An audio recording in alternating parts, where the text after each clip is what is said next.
In the beginning, God created the heavens and the earth. The earth was formless and void, and darkness was over the surface of the deep. And the Spirit of God was moving over the surface of the waters. Then God said, "Let there be light," and there was light. God saw the light was good, and God separated the light from the darkness. God called the light day, and the darkness he called night. And there was evening, and there was morning, one day. Then God said, "Let there be an expanse in the midst of the waters, and let it separate the waters from the waters." God made the expanse, and separated the waters which were below the expanse from the waters which were above the expanse. And it was so. God called the expanse heaven, and there was evening, and there was morning, a second day.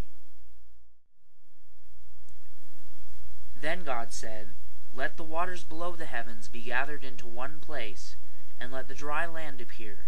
And it was so. God called the dry land earth, and the gathering of the waters he called seas. And God saw that it was good.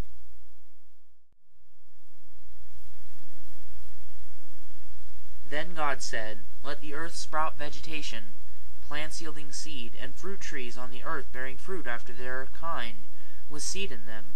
And it was so. The earth brought forth vegetation, plants yielding seed after their kind, and trees bearing fruit with seed in them after their kind. And God saw that it was good.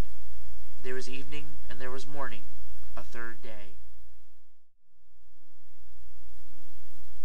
Then God said, "Let there be lights in the expanse of the heavens to separate the day from the night, and let them be for signs, and for seasons, and for days and years, and let them be for lights in the expanse of the heavens, and give light on the earth." And it was so.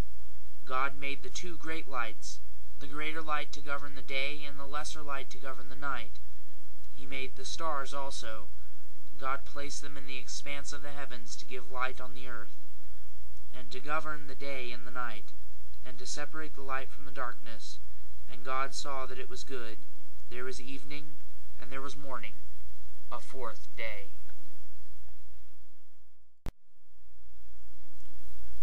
Then God said, "Let the waters teem with swarms of living creatures, and let the birds fly above the earth in the open expanse of the heavens." God created the great sea monsters, and every living creature that moves, with which the waters swarmed after their kind, and every winged bird after its kind. And God saw that it was good. God blessed them, saying, "Be fruitful and multiply, and fill the waters in the seas, and let birds multiply on the earth." There was evening, and there was morning, a fifth day.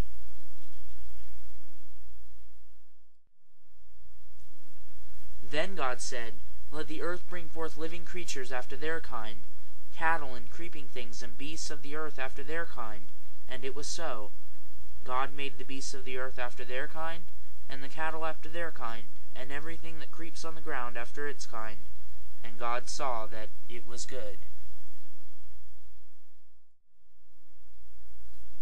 Then God said, "Let us make man in our image, according to our likeness, and let them rule over the fish, and over the cattle, and over all the earth, and over every creeping thing that creeps on the earth."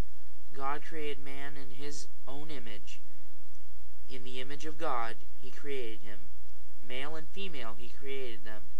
God blessed them, and God said to them, "Be fruitful and multiply, and fill the earth, and subdue it, and rule over the fish of the sea, and over the birds of the sky, and over every living thing that moves on the earth."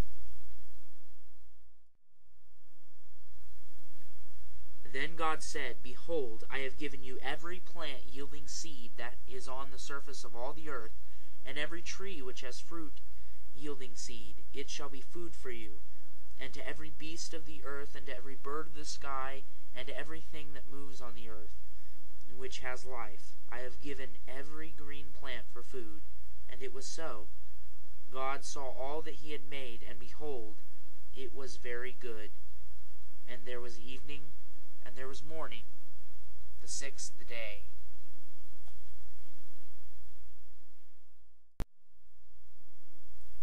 Thus the heavens and the earth were completed and all their hosts. By the seventh day God completed his work which he had done, and he rested on the seventh day from all his work which he had done. Then God blessed the seventh day and sanctified it, because in it he rested from all his work which he had created and made.